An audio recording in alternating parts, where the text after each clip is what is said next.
Assalamualaikum students, hope you all are fine. We studying the chapter number 4 cells and tissues, and our today topic is cell theory. One of the most important concept in biology is that a cell is a basic structural and functional unit of living organism. हमारे पास एक बहुत ही important concept है किसमें biology में कि जो cell है वो एक basic structural functional unit of living organism है, यानी कि बगैर सेल के एक लिविंग ऑर्गेनिज्म फॉर्म नहीं हो सकता। तो लिविंग ऑर्गेनिज्म की बुनियाद क्या है? हमारे पास सेल है। This is known as a cell theory, जो कि किसने हमें बताया था? दो साइंटिस्ट थे, जिनमें से एक का नाम जो है शील्डन था और दूसरे का नाम शवान था। कब दिया था? 1839 में। इसके बाद हमारे पास दूसरे साइंटिस्ट आए in 1855। Rudolf Virchow, a German physicians, proposed an important extension of cell theory. उन्होंने मज़ीद इसके बारे में बताया कि लिविंग सेल जो है वो अपने प्री एग्जिस्टिंग सेल से आता है। The postulates of cell theory are all living organism are made up of one or more cell. कोई भी लिविंग ऑर्गेनिज्म हमारे पास जो मौजूद होता है वो किससे बना हुआ होता है? वन और उससे ज़्यादा के सेल से। The cell is the fundamental unit of structure and function in all living organism. जो हमारे पास सेल है वो फंडामेंटल यूनिट है, किसका? स्ट्रक्चर का और किसी भी फंक्शन का। The new cell is drive from pre existing cells divided into two by cell division. हमारे पास हर एक नया सेल अपने पुराने सेल से आता है। किस तरीके से? जब पुराना सेल मज़ीद दो सेल में डिवाइड होता है तब हमारे पास नया सेल बनता है। The cell contains the hereditary material which is passed from generation to generation. Cell के पास एक मटेरियल होता है, हेरिडिटरी मटेरियल क्यों कह रहे हैं उसको? हेरिडिटरी यानी कि आबाव अजदाद वाले करेक्टर। उसके पास एक ऐसा मटेरियल है जिसके पास हमारे आबाव अजदाद के करेक्टर मौजूद हैं, जो कि जनरेशन टू जनरेशन वो ट्रांसफ़र कर रहा होता है। ये हमारे पास हिस्ट्री है सेल थ्योरी की डेवलपमेंट में। जैसे कि फर्स्ट साइंटिस्ट हमारे पास आए थे रॉबर्ट हुक, जिन्होंने सेल को ऑब्ज़र्व किया था। उसके बाद हमारे पास लेवेनहुक आए थे, उन्होंने मज़ीद सेल के बारे में देखा। फिर उसके बाद लेवेनहुक ने जो है और मज़ीद देखा। फिर न्यूक्लियस हमारे पास रॉबर्ट ब्राउन ने देखा, और इसी तरीके से फिर हमारे पास शवान आए और शील्डन और शवान ने सेल थ्योरी को हमें यानी कि इन्वेंट किया या प्रपोज किया। तो इस तरीके से डिफरेंट साइंटिस्ट आए, उन्होंने थ्योरीज पेश करी सेल के बारे में। तो ये हमारे पास सेल की हिस्ट्री है। इसे हम याद कर लेंगे क्योंकि ये हमारे लिए एमसीक्यूज़ के पॉइंट ऑफ व्यू से इम्पॉर्टेंट होगा। अब हमारे पास दूसरा टॉपिक क्या है? सब cellular or A cellular particles. हमने जब 5 किंगडम क्लासिफिकेशन करी थी तो हमने कुछ पार्टिकल्स थे जिनको 5 किंगडम में नहीं रखा था। वो कौन से थे हमारे पास? वायरसेस, प्रियॉन्स एंड विरियोड्स, जिसको हमने 5 किंगडम क्लासिफिकेशन में जगह नहीं दी थी। According to the first principle of the cell theory, all organism composed of one or more cells। Cell theory के मुताबिक हर ऑर्गेनिज्म यानी कि जानदार ऑर्गेनिज्म की बात कर रहे हैं, किससे मिलके बनता है? सेल से। तो सब cellular or A cellular particles क्यों कह रहे हैं? क्योंकि जो वायरसेस थे, अगर हम उनको रिवाइज करें तो हमने कहा था कि वायरसेस जो हैं वो सेल से मिलके नहीं बनते, वो प्रोटीन से मिलके बनते हैं। प्रियॉन्स यूजुअली प्रोटीन से मिलकर बनता है, तो प्रोटीन हमारे पास माइक्रो मॉलिक्यूल में आ जाते हैं। तो इस वजह से इनको सब cellular or A cellular particles कहते हैं।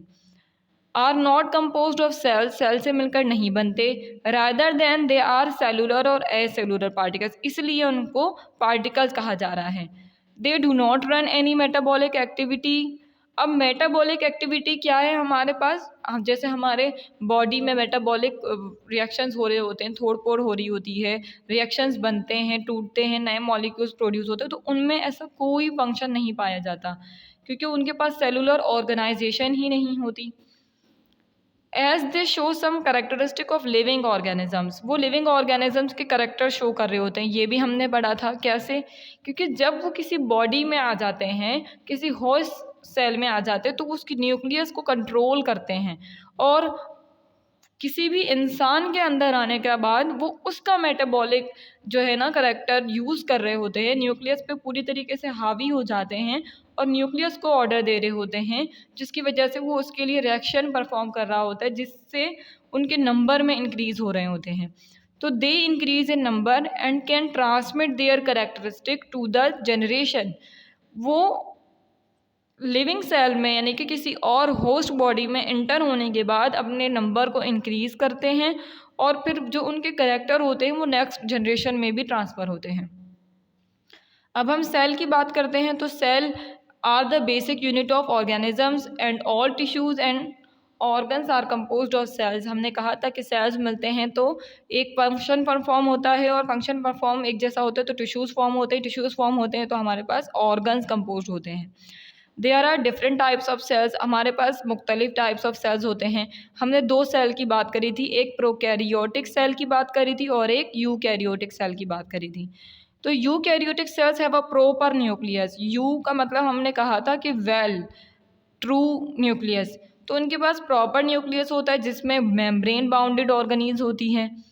Plants and animal cells are eukaryotes. Plants और एनिमल्स दोनों में यूकैरियोटिक सेल पाया जाता है।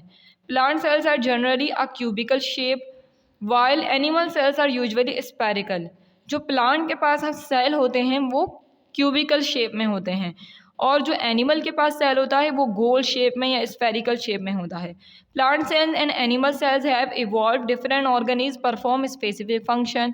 हर सेल, चाहे वो प्लांट सेल हो या एनिमल सेल हो, उनके पास जो डिफरेंट ऑर्गेनीज पाए जाते हैं, जो छोटे छोटे ऑर्गन्स उनमें पाए जाते हैं, उनको ऑर्गेनीज कहते हैं। वो स्पेसिफिक फंक्शन परफॉर्म कर रहे होते हैं।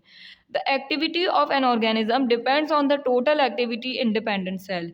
किसी भी सेल की अकेले एक अलग जिम्मेदारी होती है, वो अलग फंक्शन परफॉर्म कर रहा होता है, उसकी अलग एक्टिविटी होती है। Energy flow occurs in cells through the break down carbohydrates by respiration. हम जो सांस लेते हैं और जो कार्बोहाइड्रेट्स हमारे अंदर मौजूद होते हैं, कार्बोहाइड्रेट जैसे कि ग्लूकोज वगैरह, इसकी मदद से जो है हमारी बॉडी में क्या हो रही होती है, एनर्जी फ्लो कर रही होती है सेल्स में। Sales contain information necessary the creation of new sales. जो हमारे पास सेल्स होते हैं उनके पास एक इन्फॉर्मेशन होती है, जो मैंने अभी पीछे डिस्कस करी थी कि उनके पास हेरिडिटरी मटेरियल होता है। इसके अलावा वो क्रिएट करते हैं न्यू सेल।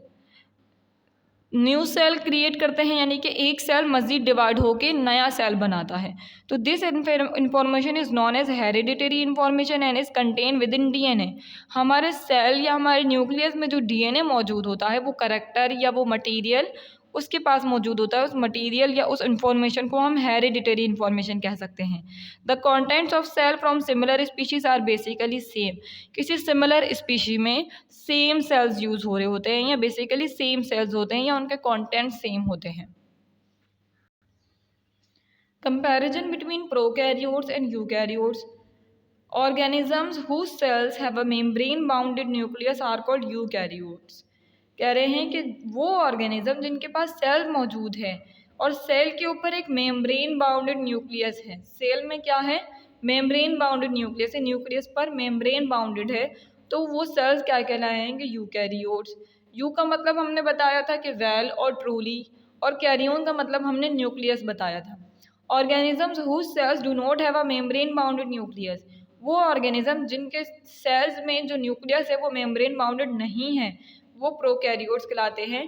प्रोकैरियोट मतलब न्यू यानी कि बिफोर। जिस तरीके से ये हम स्ट्रक्चर ऑफ बैक्टीरियल सेल हमें बताया गया है, तो इसमें हमारे पास न्यूक्लियस मौजूद नहीं है, ठीक है। प्लाज्मा मेम्ब्रेन है, सेल वॉल है और कैप्सूल की तरह हैं, फ्लैजिला मौजूद है, साइटोप्लाज्म मौजूद है, राइबोसोम्स मौजूद है और डीएनए बेसिकली मौजूद है। इसमें न्यूक्लियस नहीं है, तो ये हमारे पास किस में आ जाएगा, प्रोकैरियोट में। हमारे पास नेक्स्ट पेज पे कंपैरिजन दिया हुआ है प्रोकैरियोट्स एंड यूकैरियोट्स का। इसका क्वेश्चन हमें आता है कि हम डिफरेंस बताएं कि प्रोकैरियोट्स और यूकैरियोट्स में क्या फ़र्क है। अब प्रोकैरियोटिक सेल, यूकैरियोटिक सेल, यहाँ हमें सेलुलर स्ट्रक्चर दिया हुआ है। प्रोकैरियोटिक सेल बैक्टीरिया या साइनोबैक्टीरिया में पाया जाता है, यूकैरियोटिक सेल एनिमल्स और प्लांट सेल में पाया जाता है। इसमें न्यूक्लियस मौजूद होता है जिस पर मेम्ब्रेन नहीं होता, जबकि यूकैरियोटिक सेल जो एनिमल और प्लांट में पाए जाते हैं उस पर मेम्ब्रेन बाउंड होती है न्यूक्लियस। नंबर ऑफ क्रोमोसोम इसमें ट्रू नहीं होते, इसमें मोर देन 1 होते हैं। नंबर ऑफ सेल्स इसमें यूनिसेलुलर होता है। जहाँ कहीं भी प्रोकैरियोट का वर्ड यूज़ होगा तो यूनिसेलुलर ही होगा। प्रोकैरियोट का मतलब ही यूनिसेलुलर है। अगर मैं प्रोकैरियोट कहूँ या यूनिसेलुलर कहूँ तो बात तकरीबन एक ही है। Number of cells eukaryotic cell में कितने होंगे? यूनिसेलुलर होंगे और मल्टीसेलुलर होंगे। ट्रू मेम्ब्रेन बाउंड ऑर्गेनेल्स इसमें एब्सेंट होंगे, इसमें प्रेजेंट होंगे। लाइसोसोम्स और पेरिक्सोम एब्सेंट होंगे इसमें और प्रेजेंट होंगे। माइक्रोट्यूब्यूल्स जो है एब्सेंट होंगे, प्रेजेंट होंगे। तो इस तरीके से ये हमें कंपैरिजन दिया हुआ है जिसमें डिफरेंट हमें सेलुलर स्ट्रक्चर बताए गए हैं। तो क्लास ये अगर हम याद कर लें तो हमारा ये क्वेश्चन जो है हो जाएगा। इसके अलावा ये एमसीक्यूज में भी पूछा जा सकता है। क्लास आज का हमारा टॉपिक यहीं एंड होता है। इसके अलावा आपको काम दिया जा चुका है, आप उस काम को अपने कॉपी में करें ताकि आपके लिए बाद में लर्निंग में आसानी हो। और काइंडली कॉपीज़ अपने स्कूल में सबमिट कराएं। Wish you all the best. अल्लाह हाफिज़।